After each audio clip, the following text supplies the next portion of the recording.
Welcome to part 2 of our Zelda timeline playthrough. I will be your host, Jose Otero. I am joined by Pear.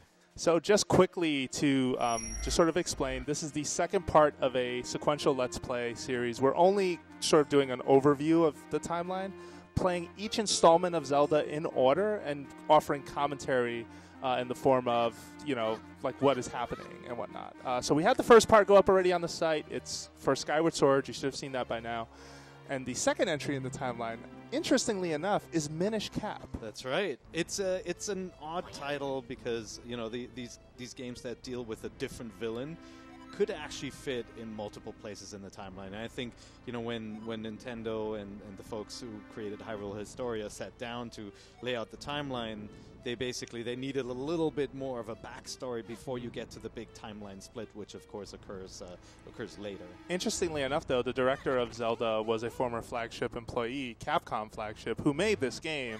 So it's interesting that after Skyward Sword, a Capcom game would be the next entry. And I don't think that was on purpose, but I just thought that was interesting. As we said in the first Let's Play, the actual timeline was established after the fact, right? So it definitely works overall. There's some little elements that feel a little forced in, but it's kind of cool to have all the games tied together. So this game, the Minish Cap, you know, it came out in 2005 on January 10th here in the US on the Game Boy Advance, and you can see we're playing it here on the Game Boy player. Mm-hmm. You know, we really liked it at IGN. We gave it a 9. It was... we liked a lot of Game Boy Advance games back in the day, though. You know, because the Game Boy Advance was amazing. Okay. I really think it has a great lineup of titles, and you know, I always carry a micro somewhere with me to play some of these games. But this game was unique in the Zelda franchise because it was developed by Flagship, right? Mm-hmm. Yep, so that's right. You know, Flagship was a subsidiary of Capcom. It was founded in 1997, yep. And it was actually initially funded by Sega, Nintendo, Capcom, and the Capcom designer Yoshiki Okamoto. Yes, you know, that's right. Okamoto went on to Game Republic after that. That's right. And so this company was actually set up to create game scenarios, so storylines and kind of setups and maps for games. And they worked on Oracle of Ages before this, you know, Oracle Seasons. Mm-hmm. That's right. Kirby and the Amazing Mirror and Genma Onimusha. Remember that one? Yeah. I do. I just remember the Onimusha series in general, but we should do a Let's Play on those one day. Yep. All right. There's some people who say this game, you know, the Flagship games do feel a little bit different. You know, just like Nintendo farmed some of its other franchises out to companies like Sega or, you know, Star Fox to Namco. You know, this does feel a little different, but I think it does a pretty good job kind of carrying the spiritual torch. Okay. All right. So let's give some people some background here. So you mentioned this to me, and I did not know this. So some people may say I should be fired. But this game relates to Ocarina of Time. Well, you know, there is kind of this in-between element between Skyward Sword and Ocarina of Time in the timeline that they established that directly leads into this game. And so when you tell the story of The Legend of Zelda and you finish Skyward Sword and you basically have this established cycle where there's always a princess and a bad guy, demon king, and a hero, after that story, you get this paralogue almost, which happens in Ocarina of Time. And so when you, after this whole Sky era completed in Skyward Sword, you get the, goddess Hylia is now protecting the land, and the land becomes known as Hyrule, right? That didn't happen in Skyward Sword. That happens kind of in the intro to Ocarina of Time in a way. And so it's established that the Highlands actually have magical abilities. Chaos is rising once again, and you know the legend of the Triforce is being told by the people who live in Hyrule. And so the character Rauru, the Sage of Light, he basically built the Temple of Time on the ruins of the sealed temple from Skyward Sword. That's what they're saying now in the timeline, right? It happens at before Ocarina of Time takes off. And so that temple has the entrance to the Sacred Realm where the Triforce was located. And the whole the pedestal has the Master Sword in it. It's sealed behind the Door of Time. Rauru hides the keys to opening it. You may remember them from Ocarina of Time as the spiritual stones. That's right. And like the country's leaders in the Cold War, where you need kind of 2 keys to fire the bomb, they they put all the different spiritual stones in different villages for different people to guard. So you need to bring them all together. Got it. Okay. Yeah, and then Rauru basically becomes the guardian of the power of the gods, and that's something that you learn when you play Ocarina of Time. You don't really learn in this game. Okay. And so then the descendants of the goddess of Hylia, namely, Zelda, who carries that lineage, they established the kingdom of Hyrule. They built the castle at the center near the Temple of Time. So this is hundreds and hundreds of years after what happens in Skyward Sword. Okay. And then the royal family, they basically become the custodians of the lands. And, many generations of Zeldas are born before we even get to this Minish Cap. So quick to point out then, now this all makes sense to me, because in the intro for this game, the king of Hylia looks just like the king in Wind Waker. Yeah. Which is the one that, he transforms from spoilers, the king of Red Lions. Yeah.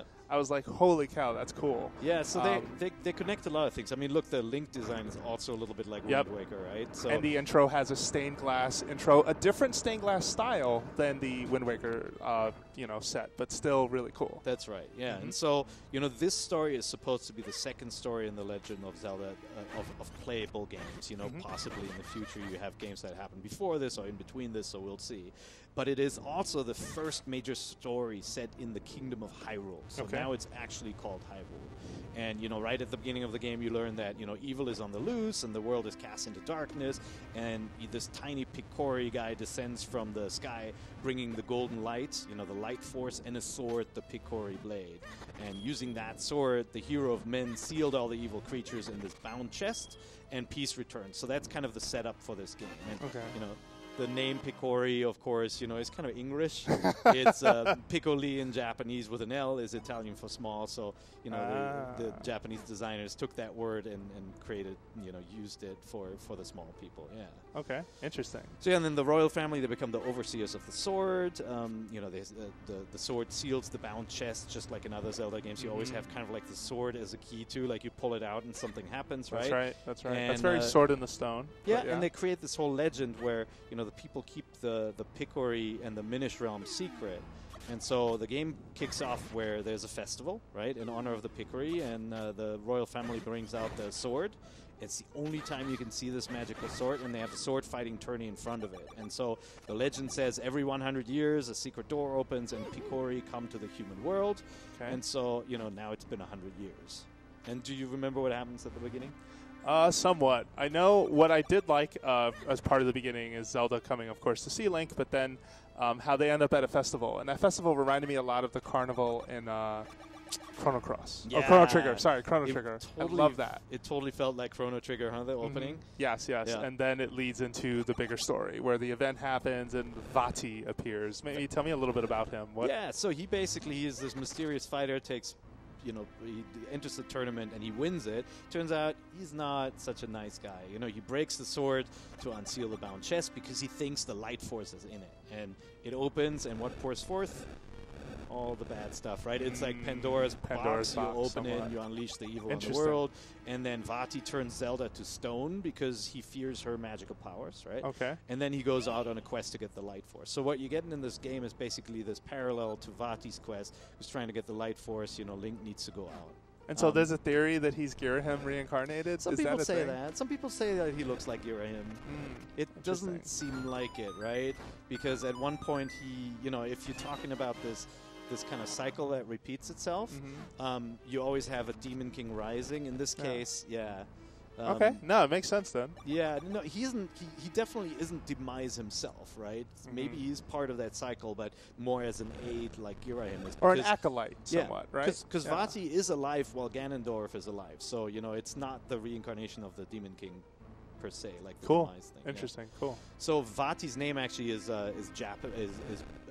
in Japanese is Gufu, which translates to tornado, and that kind of tells you he's the wind mage, right? He's got the wind powers. He used to be a Picori actually, and he's transformed, become more powerful. So the blade. Sorry, just to interrupt. Another wind reference post Wind Waker. Not just the art style, not just, you know, the king, but the villain's name and the reference to being a wind mage. Apology. Yeah, I think they always like having one central element, right? Whether it's for the good force or for the bad force, like something that is an elemental power. You know, it's kind of like this thing that goes throughout the series, just like you have the colors of, you know, red, blue, and green for, you know, the 3 goddesses. That also ties in with the 3 potions, and it's really cool. They built this kind of, you know, this backstory to everything. So cool. You know, in the quest, they're trying to reforge the blade, basically, to bring back Zelda, right? Like, the blade could restore Zelda, needs to get fixed. Only the Picori can fix it. And so, you know, since kids are rumored to be able to see the Picori, the blacksmith of the town says Link should go out and find the Picori. And since he's a childhood friend of Zelda's in this game, he's the one to take up the quest. Got it. And so, you know, when you're looking at this game, if you haven't played this game, you'll notice that his hat is a little different in this game, right? That's right. You can talk to your hat. Which, my theory is, I think the designers were inspired by Harry Potter. That's what do you right. think? Oh no, I think that is a very good guess. I would say, and also look at other Zeldas have kind of cribbed Hollywood, right? Like look at Twilight Princess. Yeah, right. There was a lot of Lord of the Rings in that. Like it just felt very Lord of the Rings and epic and big. And that's something I wasn't expecting necessarily. Yeah, you got the, you know, Lord of the Rings was big when the team worked on Twilight Princess, and you'd see kind of like the boar riders look a lot like the warg riders, and you know, in this game, definitely having a talking hat seems like the sorting hat from. No Urukai straight ripped off, but a couple of things just felt a little borrowed. There was that fire demon boss, especially. Oh yeah, looked just like the Balrog. Right? Yep, that's right. So there's a lot in that one, and in this one, you've got that kind of little magical people thing too. So the hat is Eslo. He's his companion, right? He's a talking hat. But he was a Picori before that. He was a Minish. And he basically was a magician who created a magic cap called the Mage's Cap that grants you wishes. And he wanted to give it to the humans. You know, basically the Picori are like guardian spirits. They want to help humans, kind of like the little guys in Harry Potter. That's right. You know? That's right. Unfortunately, Vati takes it, becomes corrupted with his power, and he wishes to be a powerful wizard, and then he transforms Eslo into a hat. Why? You know, I guess it was just that kind of day. You know? And so in this game, you can see Link and the Sorting Hats team up, and you know, the power that you get is like you can use these portals and shrink yourself to miniature size. I thought that was a really cool gameplay element, the whole shrinking thing. Yeah, no, I agree. Because, like, not only do you see Link, like, as this tiny speck walking around, and you can fit into areas that you couldn't, which is very kind of classic 16-bit games, but you also sometimes zoom into the world, and so things that were really tiny and stupid are now giant and imposing, right? Well, and there's nothing cooler than perspective, right? And playing with perspective and really showing off, like, hey, this is what you thought that was? No, it was actually this thing. I don't know. There's something magical about that that's really, really cool. Oh, this is that first boss. You hit him in the nose first. Ow. Now go to his tail. Sorry, we took that break just to instruct our wonderful Brendan Graver. All right, just continuing along. Yeah, so, you know, in this game, as you notice, so you start with this different blade, right? In the beginning, you have the Smith's blade, because the Picori blade is broken, right? You upgrade to the white sword, and then you get the Picori blade. So it's a different kind of setup from the other kind of Master Sword that's right. games, right? Okay. But you still have the central gameplay element of the MacGuffin hunt, right? A term that Hitchcock always used for, you know, the item that everybody wants for whatever reason, but what that item is isn't important. In this case, it's 4 elements hidden around the world, right? Earth, fire, water, wind, and you have to place them on the pedestal in the elemental sanctuary to get the blade's power back. That's basically the whole setup of this game, and so that translates into this into this kind of tried and true Zelda gameplay. You'll see some of the things like new elements, like the spider webs, right? Which tie into one of the items that you get in this game. Okay. Oh, speaking. There we go. The Gust Jar. So let's see how that works out. Here we go.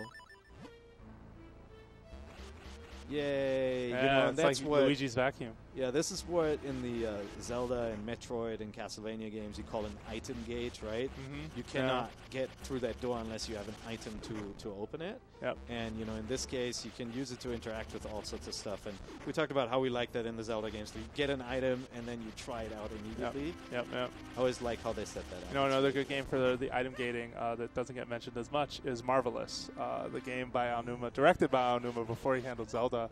A lot of item gates in that game as well. That's cool. Yeah, and it was split among 3 characters. We should also cover that one day. Oh, this is cool too, just grabbing up these patches of ground that were really slow. Yep, and then if you haven't played this game, you probably recognize some of these elements from other games now, right? If you played Skyward Sword, like the whole sucking up the dirt on the floor thing is something that is familiar to you, right? The gust bellows in Skyward Sword do the same thing, and here you have the gust jar. Yep, that's right. And you use a lot of kind of elastic things in this game too, right? Like the mushrooms, you can pull on them and you can suck them in and stuff like that. So it's really cool. So in the quest now, Vati takes control of the King of Hyrule, and he's being controlled and sends soldiers to search for the Light Force as well. So you have kind of more opposition in the field as well. Okay. And so then he waits for Link, basically to get the sword and the elements, waits for him. You know, why do all the dirty work himself? And then he wants to take all that for himself, of course. Right? Okay. So what I think is cool about this game is too, and what is also a little bit of a miss, is that you know, in the story, the Wind Tribe originally lived on the land, and they mastered the wind, and they moved their palace into the sky above the clouds, and they left behind these wind ruins, and they ride the wind back and forth between the sky and the ruins, and that sounds a lot like, you know, Skyward Sword, like people living in the clouds. That's right. Sounds like the Ukak, the weird, like, freaky bird creatures in Twilight Princess. So it's definitely like a missed opportunity then, because it didn't link those together?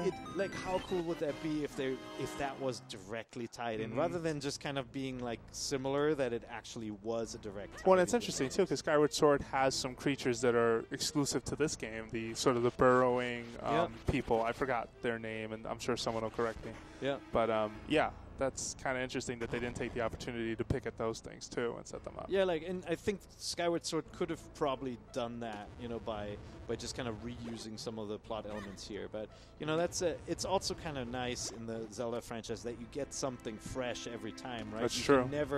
You never go, oh, I know exactly how these people will react, and here you see the kind of slingshot mechanism, right, where you can pull on the mushrooms. That's something we haven't really seen repeated much in the franchise, that kind of element to usually use the hook shot or another item to get across, not this elasticity. No. Yeah. I do like the lore in this game, like the Wind Tribe actually created the Armos, you know, like those hopping knights. Oh yeah, I remember those. They actually created them, but whether that's for if it's all the Armos, probably not, right? Because they were in Skyward Sword, or just the ones in Minish Cap, we don't know. And they created the Ocarina of Wind too, which is the warp item in this one, right? Interesting.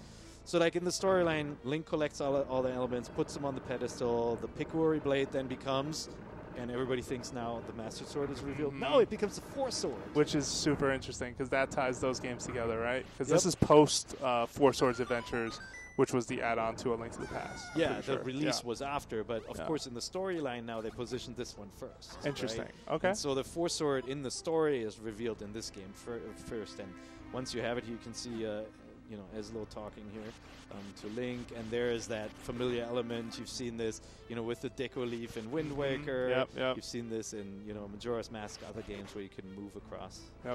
No, that's exactly how you do it too. So the Four Swords lets you split into 4 different links, right? And, you know, you've seen that element too with, like, multicolored tingles and multicolored links running around. That's right. So, that's right. Yeah. And so in this game, it's actually revealed that the Light Force lives in Zelda. So generation after generation, you know, that she is the embodiment of that force.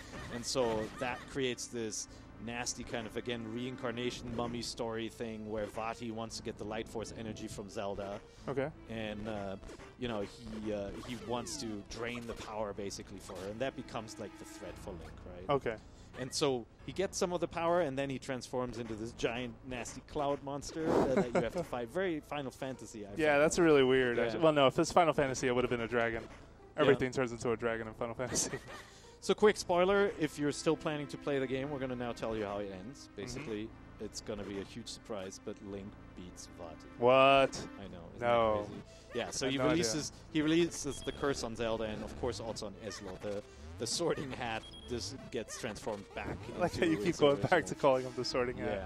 Yeah. Well, he doesn't sort anything, but he sorts you out in this game. So, you know, Eslo then gives the Mage's Cap, the magical item, the big MacGuffin of the game, to Zelda, and who then wishes to return to restore the lands, because in this whole quest, actually, the Hyrule castle was destroyed in the battle. And so she uses the last of her light force to restore everything and make this wish, and then just before the door to the Minish village closes, Eslo gives Link his hat. So that's how Link in this game actually gets his real hat, because you know, he no longer has Eslo sitting on his. That's right. That's right. Yeah. Interesting. So the Four Swords Link that you know splits into colors, does he directly relate to this Link then? We'll find out next episode, right? Interesting. So we're gonna have to we're gonna keep on playing the story, but just a couple of story elements. If you remember this, Jose, one of the cool things in this game were the kinstones. Yep, that's right. Which, you know, became this, you know, they were green, blue, red, and gold kinstones, and they were created by the Minish. And they were basically your happiness, joy pendants, whatever, right? Like happiness crystals of this game. So and Majora's had something like that as well, right? Something similar? Yeah, or it had the notebook, right? Whenever you helped somebody, you kind of got your stamp in the notebook. Yep. And, you know, it's a cool element that this game features. It's a little different, the implementation, than in the other games, but you can then get these kinstones and you can fuse them together for rewards. They're like puzzle pieces, right? Oh, nice. For example, you get rupees, or you use them to open a passage, like do side quests with these mysterious walls, like the blue kinstones, pieces of heart with the red ones, or the gold ones, which are used for the main quest. Like you have to you know, you have to get the gold ones actually to move through the quest. And I thought those elements were really cool. You could trade them, and you could, you know, you'd walk up to people and say, "Hey, do you have the matching piece for my kinstone?" Nice. I think that's a neat element. Wish it would come back in the future. Maybe.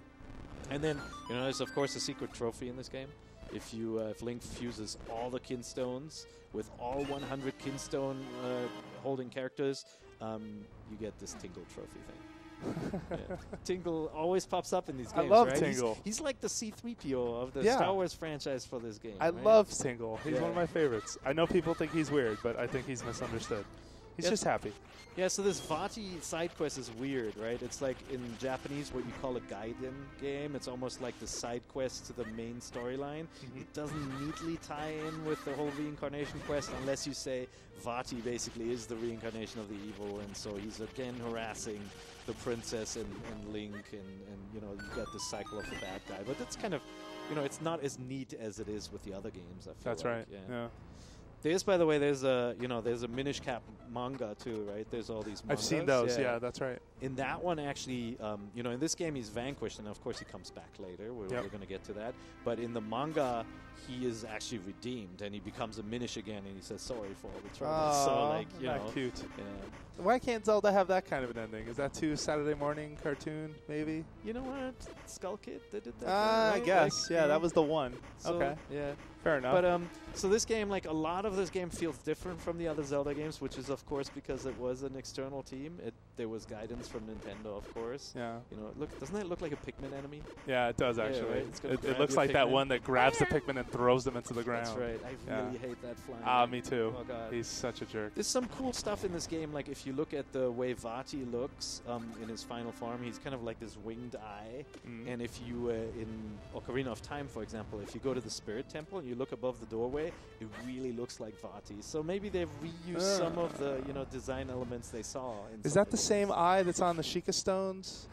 Or I Shikai stones? Am I saying that right? The Sheikah stones? No, I think there's like an eye on it. Doesn't that have too. the wings around it the same way. Like if you look at the Spirit Temple, it looks slightly different, but I think it's all the same like eye element, right? So cool. But yeah, it's a fun game. If you've never played it, pick it up. It's it has a slow point. One of the dungeons isn't entirely successful, but like overall, I really enjoyed it. And if you're an ambassador, you have this game already, by the way. How about that? We still have ambassador games that have not been released to the public. Oh, that's right. Yeah, you can. Yeah, that's right. You get your little reward for being an early adopter with this game. There you go. Yeah. Still going. So still play going it. Strong. Cool. Well, thank you very much for tuning in. We will be back the next episode will be Four Swords Adventures, the add-on, not Four Swords Adventures, the GameCube game. That comes later in the timeline. Yeah, and as with this one, the story is very light. You know, like the Four Swords, more especially so in Four Swords. They're lighter as it relates to the main quest. Yeah, it's going to be quite a technical achievement to pull off Four Swords. I don't know how we're going to do this one. So guys, leave us some comments, on this video, whether you're on IGN or you're watching this on YouTube. Let us know what you liked about the Minish Cap or what you didn't like. Give us some feedback on this feature, and hopefully we'll see you again next week.